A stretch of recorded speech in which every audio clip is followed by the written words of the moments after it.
के ज्ञान में थोड़े से अपने दो वचन कहे, लेकिन उससे पहले मैं जैन साहब जी से गुजारिश करूंगा कि एसएम बोध जी का स्वागत भी किया जाए।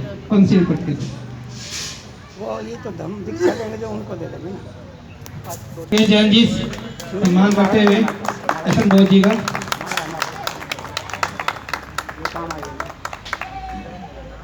एसएम बोध जी थोड़ा सा धर्म के क्षेत्र में ज्ञान अर्जित करें।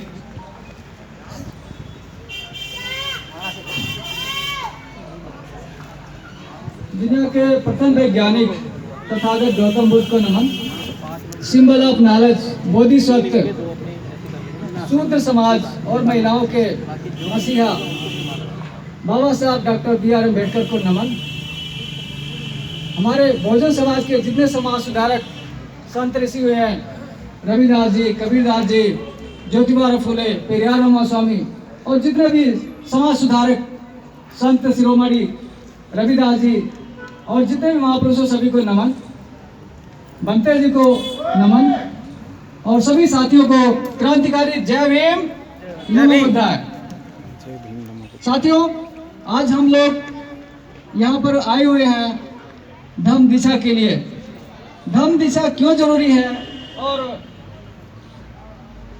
ये बाबा साहब ने हम लोगों को पुरानी जो व्यवस्था थी उससे निकाल करके बौद्ध धर्म क्यों दिया है, ये जानना बहुत जरूरी है। आप समझ सकते हैं कि एक ऐसी बीमारी है जो पूरे विश्व में कहीं नहीं है, वो बीमारी भारत में है, जिसे बोलते हैं जाति। आज मैं आपको सिर्फ 3 बातें बताना चाह रहा हूँ जो मनुष्य के सबसे बड़े दुश्मन है। मनुष्य के सबसे बड़े दुश्मन 3 है। एक है जाति, दूसरा है धर्म और तीसरा भगवान। मैं आपको इन्हीं 3 बातों में बताऊंगा और जो लोग अगर किसी को बुरा लगता है तो पहले माफ करते हैं, इसलिए बोल रहा हूँ मैं। हमारे पूरे देश के इसमें पूरे विश्व के जो दुश्मन वो 3 हैं, जाति, धर्म और भगवान। जाति क्या है? आज सभी लोग जाति लिखते हैं, जाति है क्या? और जाति क्यों नहीं है? कह रहे जाति क्यों नहीं जाती? 563 ईसा पूर्व तथा गौतम बुद्ध पैदा हुए थे, जिन्होंने इस व्यवस्था के विरोध किया था कि यहाँ पर एक इंसान पैदा होते ही ऊंचा हो जाता है, दूसरा इंसान पैदा होते ही नीचा हो जाता है। लोग कहते हैं कि जातियाँ कर्म के आधार पर बनी हुई है, जो कि पूरी तरह से गलत है। जातियाँ कर्म के आधार पर नहीं है। अगर जातियाँ कर्म के आधार पर बनी होती तो हमारे माननीय राष्ट्रपति रामनाथ कोविंद जी मंदिर में जाते हैं और उन्हें धक्का दिया जाता है, तो राष्ट्रपति होने के बावजूद भी उन्हें सम्मान नहीं दिया गया, क्योंकि उनकी जाति जो है शूद्र वर्ग से आती है।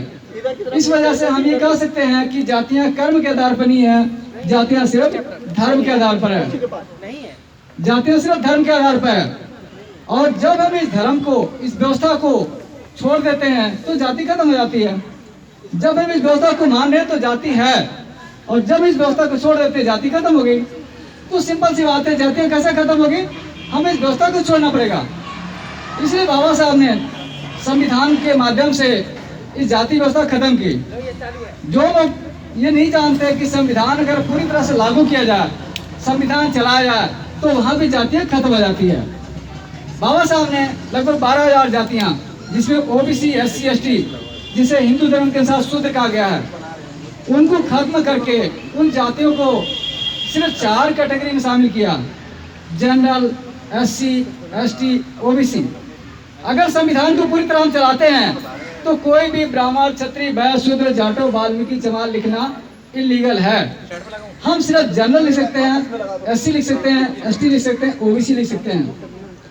मैं थोड़ी बातें लंबी बता रहा हूँ क्योंकि जानना बहुत जरूरी है, क्योंकि धम्म में हम आ रहे हैं, अगर हम परिवर्तन कर रहे हैं तो अगर हम बताएंगे नहीं, आपके अंदर जो जानने की इच्छा होगी या लोग कहेंगे आप क्यों चले गए, हिंदू धर्म इतना अच्छा है, इतनी पुरानी संस्कृति आप क्यों छोड़ रहे हैं? इसलिए हमें जानना जरूरी है कि हम क्यों छोड़ रहे हैं, उसका कारण क्या है। बाबा साहब ने संविधान दिया, विश्व का सबसे अच्छा संविधान है, लेकिन आज संविधान ही बदल दिया जा रहा। जब संविधान ही बदल दिया जाएगा तो क्या करोगे? आपका समाज जो 6,743 जातियों में बटा हुआ है, कैसे जुड़ेगा? हमारी सरकार क्यों नहीं बन पा रही है? हमारी सरकार इसलिए नहीं बन पा रही कि हम बटे हुए हैं और उनको जोड़ने गए कि मार गया बुद्धिज्म। बाबा साहब ने पूरे 22 सालों तक अध्ययन करने के बाद हमें बौद्ध धर्म दिया जो भारत में खत्म हो गया था। तो बौद्ध बनना सबसे पहले जरूरी है कि ये जाति तभी खत्म होगी जब हम लोग बौद्ध के सिद्धांत पाएंगे। जाति क्या है? जाति होती है, जाति का अर्थ होता है जन्म से। जाति इसलिए नहीं खत्म होती कि जाति जो होती है जन्म से होती है।